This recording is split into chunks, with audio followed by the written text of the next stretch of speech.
أعوذ بالله من الشيطان الرجيم. قل هذه سبيلي أدعو إلى الله على بصيرة أنا ومن اتبعني وسبحان الله وما أنا من المشركين.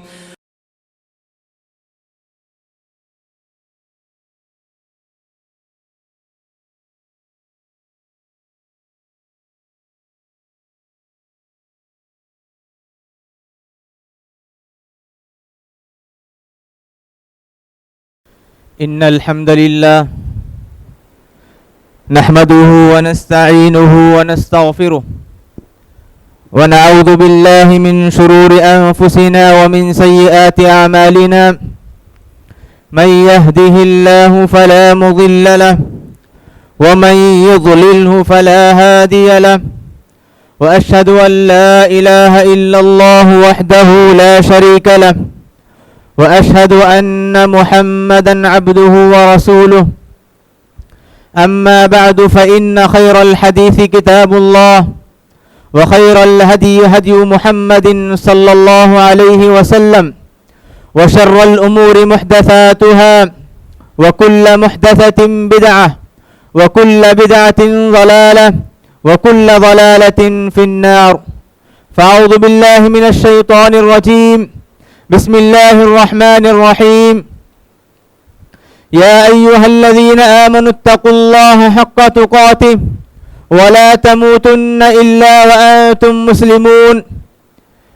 يا أيها الناس اتقوا ربكم الذي خلقكم من نفس واحدة وخلق منها زوجها وبث منهما رجالا كثيرا ونساء، واتقوا الله الذي تساءلون به والأرحام إن الله كان عليكم رقيبا. يا أيها الذين آمنوا اتقوا الله وقولوا قولا سديدا يصلح لكم أعمالكم ويغفر لكم ذنوبكم، ومن يطع الله ورسوله فقد فاز فوزا عظيما. وقال عز من قائل: إن الشيطان لكم عدو فاتخذوه عدوا. وقال النبي صلى الله عليه وسلم: إن الشيطان يجري ابن آدم مجرى الدم.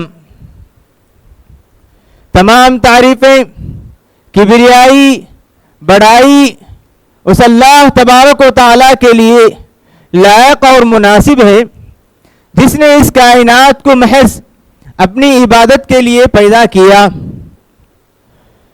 جو بندہ اس دنیا میں اس کی اطاعت کرے گا، اس کی بندگی بجا لائے گا، اللہ تبارک و تعالیٰ اس کے لیے جنت تیار کر رکھے ہیں. اس کے برعکس جو بندہ اس کی نافرمانی کرتے ہوئے شیطان کی اطاعت کرنے لگے یا شیطان کے بہکاوے میں آ جائے، تو ایسے بندوں کے لیے اللہ تبارک و تعالیٰ نے جہنم تیار کر رکھا ہے. درود و سلامتی ہو نبی کریم صلی اللہ علیہ وسلم پر، جنہوں نے رسالت کا حق مکمل طور پر ادا کر دیا.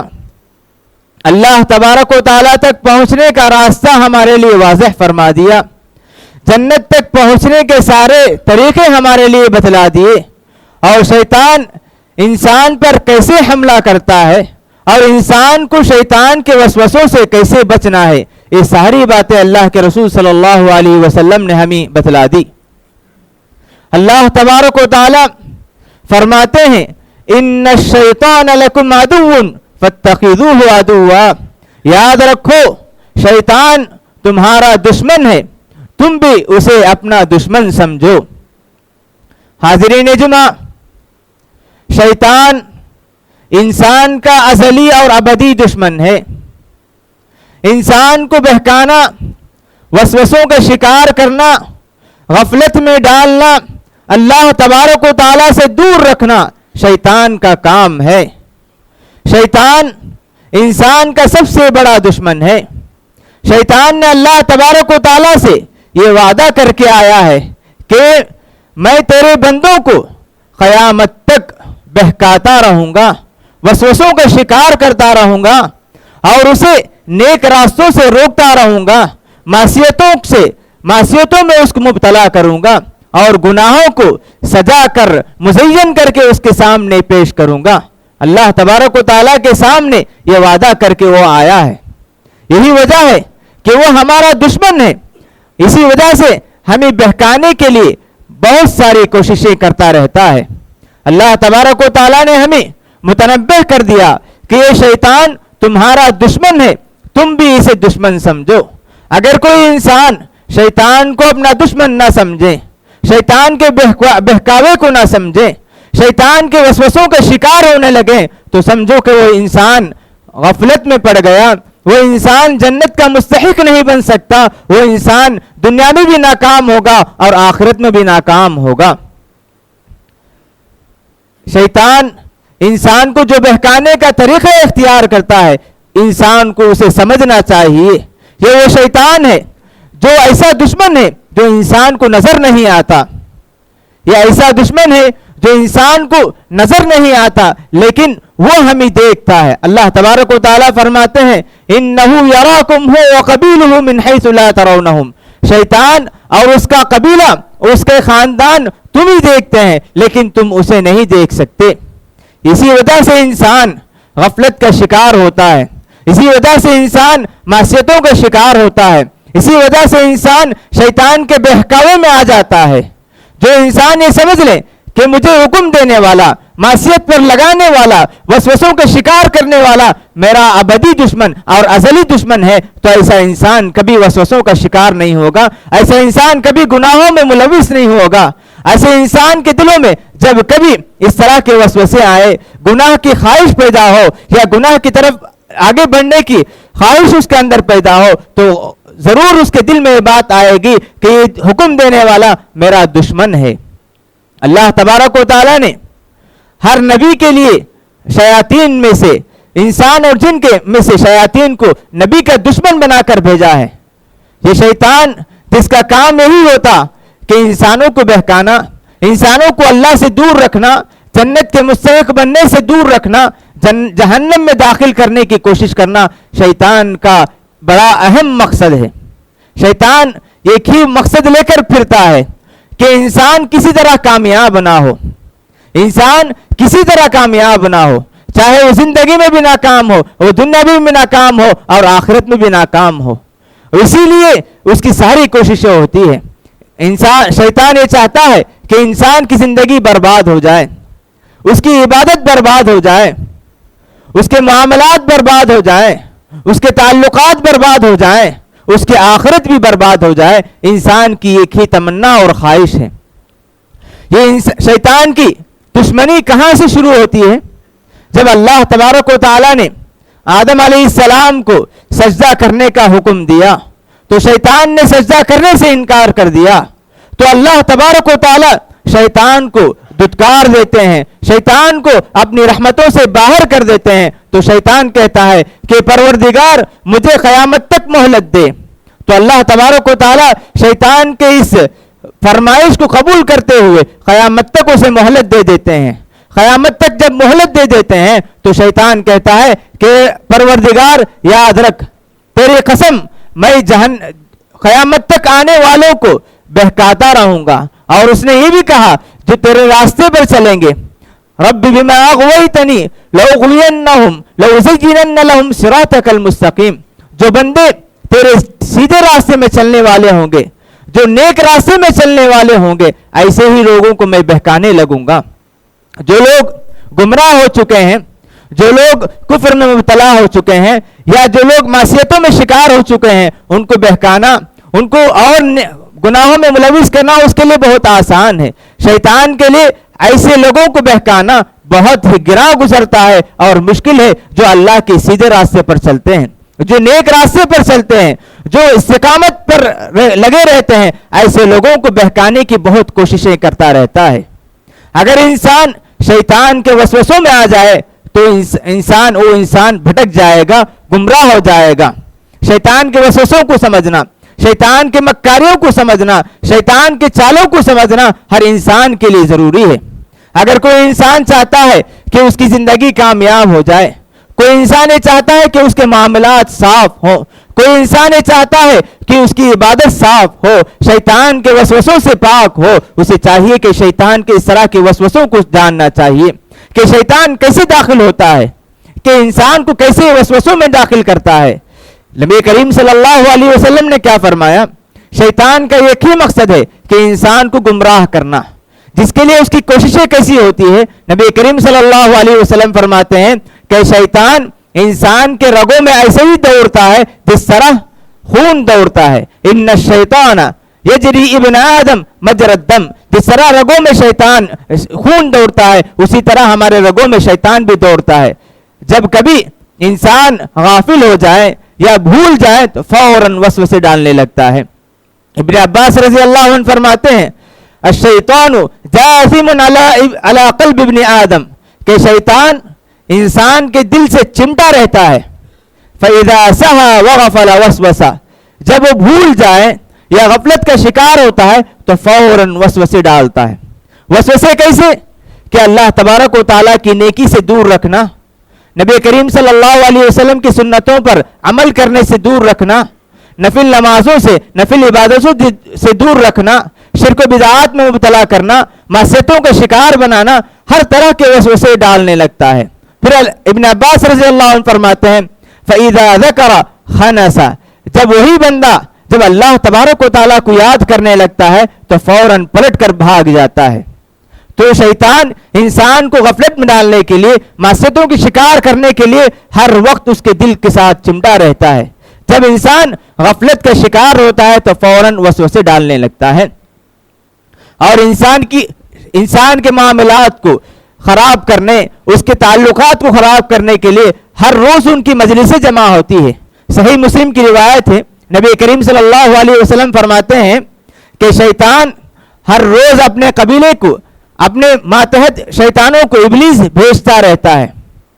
ابلیس شیطان اپنے ماتحت لوگوں کو یا اپنے ماتحت جو شیاطین ہیں ان کو لوگوں میں فتنہ پھیلانے کے لیے بھیجتا ہے۔ جب وہ لوگ اپنے کام سے فارغ ہو کر دوبارہ مجلس میں جمع ہوتے ہیں، سب سے زیادہ قریب اس شیطان کو کرتا ہے جو سب سے زیادہ، سب سے بڑا فتنہ کر کے، سب سے خطرناک فتنہ انجام دے کر آتا ہے۔ کہتے ہیں کہ نبی کریم صلی اللہ علیہ وسلم وہ اپنی مجلس میں اس شیطان کو سب سے زیادہ قریب کرتا ہے جو آ کر کہتا ہے کہ میں نے آج دو میاں اور بیوی کے درمیان فساد ڈال کر آیا، میاں بیوی کے تعلقات کو خراب کر کے آیا، تو شیطان اس شیطان سے خوش ہو جاتا ہے، شیطانوں کا سردار اس شیطان سے خوش ہو جاتا ہے اور اسے اپنی مجلس سے میں قریب کر لیتا ہے۔ تو انسانوں کے تعلقات کو خراب کرنے کی بڑی کوششیں کرتے ہیں، اور اسی طرح انسان کی عبادتوں کو خراب کرنا شیطان کا بڑا اہم مقصد ہے۔ نبی کریم صلی اللہ علیہ وسلم نے فرمایا کہ جب شیطان صفوں میں جگہ ملتے ہیں، جگہ جیسے ہی شیطان کو مل جاتی ہے فوراً اس جگہ پر آ کر شیطان کھڑے ہو جاتا ہے اور انسان کے نماز میں خلل ڈالنے لگتا ہے۔ اور ایک حدیث میں اللہ کے رسول صلی اللہ علیہ وسلم کے پاس ایک صحابی آ کر کہتے ہیں کہ اللہ کے رسول، میں جب نماز میں کھڑے ہوتا ہوں تو شیطان مختلف قسم کے خیالات ڈالنے لگتا ہے۔ تو اللہ کے رسول صلی اللہ علیہ وسلم فرماتے ہیں اس شیطان کا نام خنزب ہے۔ خنزب ہے یعنی جب اس سے محسوس کرو کہ آپ اپنی نماز میں اس طرح کے خلل محسوس کرو یا وسوسے محسوس کرو یا اس طرح کی بیکار کے خیالات محسوس کرو تو فوراً اللہ تبارک و تعالیٰ کی پناہ طلب کرو۔ اللہ کے رسول صلی اللہ علیہ وسلم نے فرمایا، اور انسان کے معاملات کو بھی خراب کرنے لگتا ہے۔ انما الخمر والمیسر والانصاب والازلام رجس من عمل الشیطان، یہ شراب پینا، کہ جوا کھیلنا اور اس طرح کے جو بیکار کام اور گناہ کے کام جتنے بھی ہوتے ہیں یہ سارے کام شیطان کے کام ہوتے ہیں۔ فَجْتَنِبُوهُ، اللہ تبارک و تعالیٰ نے فرمایا اس طرح کے سارے کاموں سے انسان کو دور رہنا چاہیے۔ اگر انسان شراب میں یا سٹا بازی میں یا اس طرح کے بیکار کاموں میں لگتا ہے تو شیطان اس سے قریب ہو جاتا ہے اور اسے مزید معصیتوں میں مبتلا کرنے کی کوشش کرتا ہے۔ تو اس سے بات معلوم ہوتی ہے کہ شیطان چاہتا ہے کہ انسان کی دنیا بھی برباد ہو، شیطان یہ چاہتا ہے کہ انسان کی آخرت بھی برباد ہو، انسان کی دنیا بھی برباد ہو، تو یہ چاہتا ہے کہ اس کے معاملات، اس کی تجارت، جب کسی انسان کو دیکھتا ہے کہ وہ حلال کمائی کرنے لگتا ہے، کہ وہ حلال کمائی میں آگے بڑھتا ہے, اس کی کمائی صحیح ہے, اس کی تجارت صحیح ہے, تو وہ مختلف قسم کے وسوسے ڈال کر اسے نیک راستے پر چلنے یا حلال کمائی کے راستے کو قائم رکھنے پر اسے روکنے کی کوششیں کرتا ہے, سود میں مبتلا کرنے کی کوشش کرتا ہے, یا مال حرام کمانے کے مختلف راستے اس کے سامنے لا کر رکھتا ہے. آج ہم دیکھ سکتے ہیں کہ کس طرح آفر کے نام سے ہمارے سامنے بہت ساری چیزیں آتی ہیں. یہی ہے شیطان کے وسوسے. اگر کوئی انسان ان سارے وسوسوں کو, شیطان کے ان مکاریوں کو نہیں سمجھے گا تو شیطان ہمیں راہ راست سے بہکا کر حرام کاموں میں یا حرام مال میں ڈال دے گا. جب دیکھتا ہے کہ انسان عبادتوں میں آگے بڑھتا جا رہا ہے, نیکیوں میں آگے بڑھتا جا رہا ہے, تو اس کے دل میں بھی وسوسے ڈالتا ہے. اگر کسی انسان کو دیکھتا ہے کہ وہ عبادت میں زیادہ آگے بڑھ گیا ہے, اس کے دل میں غرور و تکبر پیدا کر کے یا اس طرح کے دوسروں کو اس کے سامنے نیچا دکھا کر اسے ایک طرح سے تکبر اس کے دل میں پیدا کر دیتا ہے. اگر کسی انسان کو دیکھتا ہے کہ وہ معاملات میں پکا ہے, اس کے تعلقات لوگوں کے درمیان اچھے ہیں, تو ایسے میں ان کے تعلقات کو بگاڑنے کی کوشش کرتا ہے, اس کے اخلاق کو بگاڑنے کی کوشش کرتا ہے, اس کے دلوں میں دوسرے کے تعلق سے غلط افکار پیدا کر کے, غلط خیالات ڈال کر کے ان کے تعلقات کو ختم کرنے کی کوشش کرتا ہے. ایسے میں ایک عقل مند انسان کی علامت یہ ہے کہ شیطان کے وسوسوں سے, شیطان کی ساری چالاکیوں سے دور رہنے کی کوشش کرنا چاہیے. ہم اس وقت تک شیطان کے چالاکیوں سے دور نہیں رکھ سکتے جب تک ہم قرآن اور حدیث میں بتلائے ہوئے طریقے پر عمل نہیں کریں گے. اللہ تبارک و تعالیٰ نے ایک آیت میں فرمایا کہ شیطان کا غلبہ, شیطان کا تسلط ایمان والوں پر, جو اللہ پر بھروسہ رکھتے ہیں ان لوگوں پر نہیں ہوگا. اگر کوئی یہ چاہتا ہے کہ شیطان اس کی زندگی سے مکمل طور پر دور ہو, شیطان اس کے دل پر وسوسہ نہ ڈالے, شیطان کا غلبہ اس پر نہ ہو, اگر کوئی انسان یہ چاہتا ہے تو اسے چاہیے کہ اپنے ایمان کو مضبوط کرنا چاہیے. ہر معاملے میں اللہ تبارک و تعالیٰ پر مکمل طور پر بھروسہ رکھنا چاہیے. اللہ تبارک و تعالیٰ فرماتے ہیں اِنَّهُ لَيْسَ لَهُ سُلْطَانٌ عَلَى الَّذِينَ آمَنُوا وَعَلَى رَبِّهِمْ يَتَوَكَّلُونَ. جو لوگ ایمان لے آتے ہیں اور اللہ پر مکمل طور پر بھروسہ رکھتے ہیں, ان پر شیطان کا غلبہ, شیطان کا تسلط, شیطان کی قوت نہیں ہو سکتی ہے. اور اللہ تعالیٰ اسی آیت میں, اس کے بعد والے آیت میں فرماتے ہیں شیطان ایسے لوگوں پر غلبہ پاتا ہے جو اس کے دوست بن جاتے ہیں. دوست کون ہوں گے؟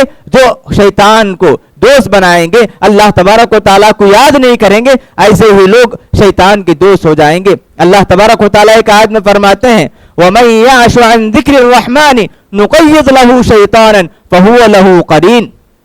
جو بندہ اللہ تبارک و تعالیٰ کی یاد سے غافل ہو کر زندگی گزارنے لگے گا تو اللہ تبارک و تعالیٰ اس پر شیطان کو مسلط کر دیتے ہیں. شیطان اس پر غالب آ جاتا ہے, اس کے دل پر غالب آ جاتا ہے, اس کی روح پر غالب آ جاتا ہے. جب وہ غالب آ جائے تو اس کا نتیجہ یہ ہوتا ہے کہ شیطان اس کا دوست بن جاتا ہے.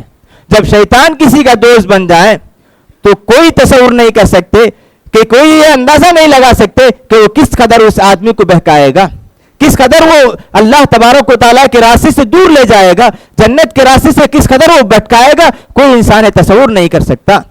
اس سے بات معلوم ہوتی ہے کہ اگر کوئی انسان یہ چاہتا ہے کہ شیطان اس کی زندگی سے مکمل طور پر دور ہو, اسے اللہ تبارک و تعالیٰ کو یاد کرنا چاہیے. ہمیشہ اللہ تبارک و تعالیٰ کو یاد کریں, ذکر و اذکار میں اپنے دل کو مشغول رکھنا چاہیے. جس کا دل اللہ تبارک و تعالیٰ کی یاد سے معمور ہو, جس کا دل اللہ تبارک و تعالیٰ کی یاد سے معمور ہو, جس کی زبان اللہ تبارک و تعالیٰ کی یاد سے معمور ہو, اس پر شیطان کا تسلط نہیں ہو سکتا. اس کے نتیجے میں شیطان اس کا دوست بھی نہیں بن سکتا. جب شیطان اس سے قریب نہ آئے تو ایسا انسان اللہ تبارک و تعالیٰ کے قریب آئے گا, عبادت میں آگے بڑھے گا, نیکیوں میں رغبت رکھے گا, مسجد سے اس کا تعلق آگے زیادہ ہوگا. اس طرح سارے نیکیوں میں وہ آگے بڑھنے لگے گا. اس کے برعکس اگر شیطان اس کا دوست بن جائے تو ہر طرح کی نیکیوں سے دور ہوتا چلا جائے گا. اگر کسی انسان کو یہ جاننا ہے کہ اس کی زندگی میں شیطان کا تسلط کیسے نہ ہو, شیطان دور کیسے ہو, تو اللہ تبارک و تعالیٰ فرماتے ہیں کہ جب کبھی تمہارے دل میں وسوسہ آئے فوراً اللہ تبارک و تعالیٰ کی پناہ طلب کرنا چاہیے. فَإِمَّا يَنزَغَنَّكَ مِنَ الشَّيْطَانِ نَزْغٌ فَاسْتَعِذْ بِاللَّهِ. اگر تمہارے دلوں میں شیطان وسوسہ پیدا کرے تو فوراً اللہ تبارک و تعالیٰ کی پناہ طلب کرو. کیوں؟ جو بندہ اللہ تبارک و تعالیٰ کی پناہ طلب کرے گا اللہ تبارک و تعالیٰ ضرور اسے اپنے پناہ دیں گے, اپنے حفظ و امان میں رکھیں گے اور شیطان کے تسلط سے اسے دور رکھیں گے. اور اسی طرح جو آدمی یہ چاہتا ہے کہ اس کی زندگی میں شیطان دور ہو تو اسے چاہیے کہ ہر کام سے پہلے اللہ تبارک و تعالیٰ کا نام لینا چاہیے، بسم اللہ کہہ کر ہر اچھے کام کو شروع کرنا چاہیے۔ جو آدمی بسم اللہ کہہ کر ہر کام کو شروع کرے گا اس کام میں برکت ڈال دی جائے گی اور شیطان بھی اس کام میں خلل ڈالنے سے دور رہے گا۔ نبی کریم صلی اللہ علیہ وسلم فرماتے ہیں کہ جب آدمی گھر میں داخل ہوتے وقت اور کھاتے وقت اللہ تبارک و تعالیٰ کا نام لیتا ہے تو شیطان اپنے دوستوں سے کہنے لگتا ہے لا مبیت لکم ولا عشاء، کہ اس بندے نے گھر میں داخل ہوتے ہوئے اللہ کا نام لے لیا ہے، کھانا شروع کرتے ہوئے اللہ تبارک و تعالیٰ کا نام لے لیا ہے، تو اب ہمارے لیے اس گھر میں کوئی جگہ نہیں ہے، اس کھانے میں ہمارے لیے کوئی حصہ نہیں ہے۔ تو اس سے بات معلوم ہوتی ہے کہ جو بندہ اپنے گھر میں داخل ہوتے ہوئے اللہ کا نام نہ لے یا کھاتے وقت اللہ کا نام نہ لے تو شیطان اس کے ساتھ شریک ہو جاتا ہے۔ اور جو آدمی یہ جاننا چاہتا ہے کہ اپنی زندگی کو، اپنے آپ کو، اپنے ایمان کو شیطان سے کیسے حفاظت کرنا چاہیے تو اسے چاہیے کہ آیت الکرسی کو زیادہ سے زیادہ پڑھنا چاہیے۔ آیت الکرسی جب بندہ صبح اٹھتے ہوئے، لیٹتے ہوئے، صبح اور شام کے اذکار میں آیت الکرسی پڑھے گا تو اللہ تبارک و تعالیٰ اسے شیطان سے اور شیطان کے وسوسوں سے، شیطان کی مکاریوں سے، شیطان کے ہر طرح کے تعلقات سے محفوظ رکھیں گے۔ یہ بات اللہ کے رسول صلی اللہ علیہ وسلم کی اس حدیث میں شیطان نے خود کہا، وہ مشہور حدیث ہے، ابو ہریرہ رضی اللہ عنہ صدقۃ الفطر کے معاملے میں حفاظت کے طور پر نگران ہوتے ہیں، تو وہاں پر شیطان آ کر چرانے لگتا ہے۔ پہلے دن، دوسرے دن، تیسرے دن جب وہ چوری کرنے لگتا ہے تو ابو ہریرہ اس کے ہاتھ کو پکڑ لیتے ہیں اور کہتے ہیں کہ کل صبح میں تجھے اللہ کے رسول صلی اللہ علیہ وسلم کے دربار میں پیش کروں گا کہ تو نے صدقۃ الفطر کے سامان کو چوری کرنے کی کوشش کی۔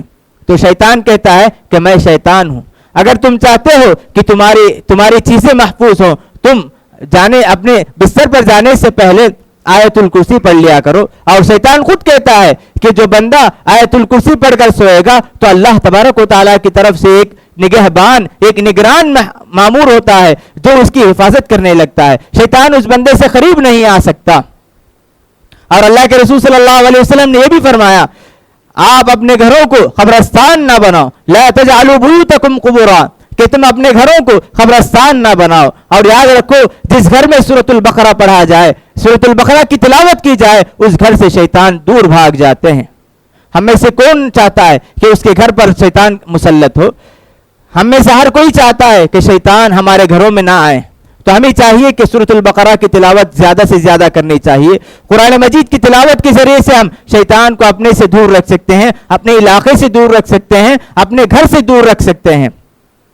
اور اسی طرح جو آدمی چاہتا ہے کہ شیطان کا تسلط اس پر نہ ہو تو اللہ تبارک و تعالیٰ کا زیادہ سے زیادہ ذکر کرنا چاہیے۔ اور نبی کریم صلی اللہ علیہ وسلم یہ بھی فرماتے ہیں کہ جو بندہ صبح اور شام کے اذکار کا اہتمام کرے گا اللہ تبارک و تعالیٰ کی جانب سے اس پر ایک نگہبان، ایک نگران مسلط کر دیے جاتے ہیں جو اس کی حفاظت کرتے ہیں۔ نبی کریم صلی اللہ علیہ وسلم فرماتے ہیں جو بندہ لا الہ الا اللہ وحدہ لا شریک لہ لہ الملک ولہ الحمد وہو علی کل شیء قدیر، مختصر سا ذکر ہے، مختصر سے کلمات ہیں، یہ جسے بندہ 100 مرتبہ صبح میں پڑھے گا اللہ تبارک و تعالیٰ اس کے بدلے 10 نیکیاں لکھتے ہیں، 10 گناہ اس کے معاف کرتے ہیں اور 10 گردنیں اس کی جانب سے آزاد کی جاتی ہیں۔ اس سے بڑھ کر شام تک شیطان سے حفاظت اس کے لیے لکھ دی جاتی ہے، شیطان سے حفاظت اس کے لیے لکھ دی جاتی ہے۔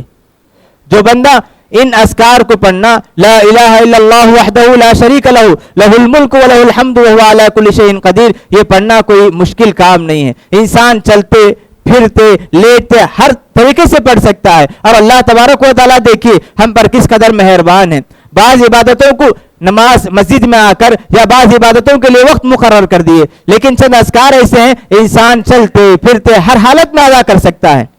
یہ وہ اذکار ہیں جس کی حفاظت کے ساتھ، جس کے اہتمام کے ساتھ وہ انسان شیطان کے تسلط سے، شیطان کے غلبے سے اپنے آپ کو محفوظ رکھ سکتا ہے۔ ہمیں چاہیے کہ اس طرح کے اذکار کا اہتمام ضرور کرنا چاہیے۔ جو انسان اذکار کا اہتمام کرے گا شیطان اس کی زندگی سے دور رہے گا۔ جو انسان اللہ تبارک و تعالیٰ اور رسول اکرم صلی اللہ علیہ وسلم کے بتائے ہوئے طریقے پر عمل کرے گا اللہ تبارک و تعالیٰ اس کی حفاظت کرتے ہیں. آخری حدیث اللہ کے رسول صلی اللہ علیہ وسلم فرماتے ہیں, یہ ایک مرتبہ ایک بچے کو دیکھ کر اللہ کے رسول صلی اللہ علیہ وسلم فرماتے ہیں, یا غلام احفظ اللہ یحفظک, یاد رکھو اللہ تبارک و تعالیٰ کو تم حفاظت کرو تو اللہ تبارک و تعالیٰ بھی تمہاری حفاظت کریں گے. کہ ایک بندہ اللہ تعالیٰ کی حفاظت کیسے کرے گا؟ اللہ تعالیٰ کے جو احکام ہیں, اللہ نے جن کاموں کو کرنے کا حکم دیا ان پر عمل کرنا, اللہ تبارک و تعالیٰ نے جن کاموں سے رکنے کا حکم دیا ان تمام کام کو چھوڑ کر اگر کوئی بندہ اسلامی احکام کے سارے باتوں کی پابندی کرے گا تو اللہ تبارک و تعالیٰ اس کے بدلے اپنی حفاظت اس کے لیے دیتے ہیں. احفظ اللہ یحفظک, تم اللہ کی حفاظت کرو اللہ تمہاری حفاظت کرے گا. لہو معقبات من بین یدیہ ومن خلفہ یحفظونہ من امر اللہ, جو بندہ اللہ تبارک و تعالیٰ کے احکام پر پابندی کے ساتھ عمل کرے گا, ذکر و اذکار کا اہتمام کرے گا, نماز کے فرائض کی پابندی کرے گا تو اللہ تبارک و تعالیٰ چند فرشتوں کو اس پر مامور کر دیتے ہیں جو اس بندے کو ہر طرح کی مصیبتوں سے مشکلات سے محفوظ رکھتے ہیں اللہ تعالیٰ کے حکم سے. تو اس سے بات معلوم ہوتی ہے کہ شیطان ہمارا ازلی دشمن ہے, شیطان ہمارا خطرناک دشمن ہے, وہ ہماری بھلائی کبھی نہیں چاہتا.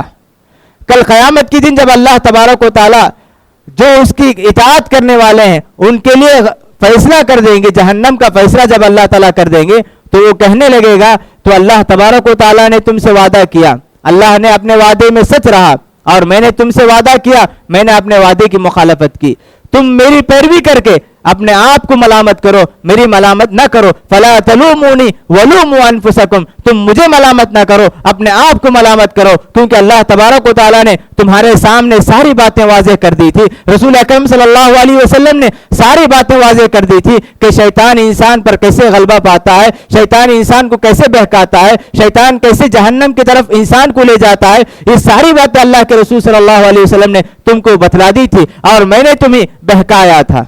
یہ ساری باتیں تمہیں معلوم تھی, اس کے باوجود میرے بہکاوے میں تم آ گئے, تو اب ملامت تم اپنے اوپر کرو. شیطان کل قیامت کے دن ہمارا کوئی ساتھ نہیں دے گا, ہمارے گناہوں کا وہ بوجھ نہیں اٹھائے گا, ہماری معصیتوں کا بوجھ نہیں اٹھائے گا, بلکہ ہمیں وہاں پر اپنے اوپر ملامت کرنے والا کہہ کر وہ چلا جائے گا. اس لیے ہمیں چاہیے کہ ہر اس راستے سے ہمیں بچنا چاہیے جسے اللہ ناپسند کرتے ہیں. جسے اللہ ناپسند کرے اسے شیطان پسند کرتا ہے, جسے معصیت کہتے ہیں اسے شیطان پسند کرتا ہے, جو بھی گناہ اسے شیطان پسند کرتا ہے. ہمیں یہ دیکھنا ہے کہ اگر ہم دنیا میں بھی کامیابی چاہتے ہیں, آخرت میں بھی کامیابی چاہتے ہیں, ہماری زندگی بھی بہتر ہو اور آخرت بھی بہتر ہو, تو ہمیں چاہیے کہ اللہ تعالیٰ کی نیکیوں میں اللہ تعالیٰ کی عبادت میں آگے بڑھنا چاہیے. شیطان کے ہر طرح کے وسوسوں سے, شیطان کے ہر طرح کی مکاریوں سے, شیطان کے ہر اس کام سے دور رہنا چاہیے جسے شیطان پسند کرتا ہے.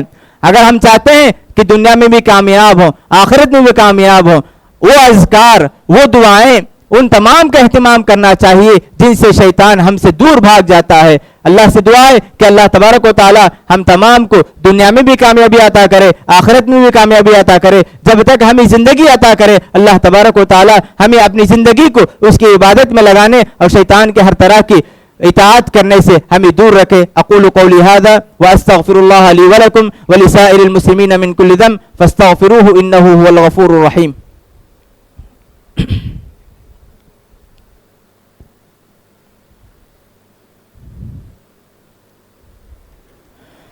الحمد لله على إحسانه والشكر له على توفيقه وامتنانه وأشهد أن لا إله إلا الله وحده لا شريك له تعظيما لشأنه وأشهد أن محمدا عبده ورسوله. أما بعد, قال الله عز وجل إن الله وملائكته يصلون على النبي يا أيها الذين آمنوا صلوا عليه وسلموا تسليما. اللهم صل على محمد وعلى آل محمد كما صليت على إبراهيم وعلى آل إبراهيم إنك حميد مجيد. اللهم بارك على محمد وعلى آل محمد كما باركت على إبراهيم وعلى آل إبراهيم إنك حميد مجيد. ورضى اللهم عن الخلفاء الراشدين أبي بكر وعمر وعثمان وعلي وعن سائر أصحاب نبيك أجمعين. اللهم أعز الإسلام والمسلمين وأذل الشرك والمشركين ودمر أعداءك أعداء الدين. إن الله يأمر بالعدل والإحسان وإيتاء ذي القربى وينهى عن الفحشاء والمنكر والبغي يعظكم لعلكم تذكرون اذكروا الله يذكركم وادعوه يستجب لكم ولذكر الله تعالى أعلى وأعز وأجل وأتم وأهم وأكبر والله يعلم ما تصنعون.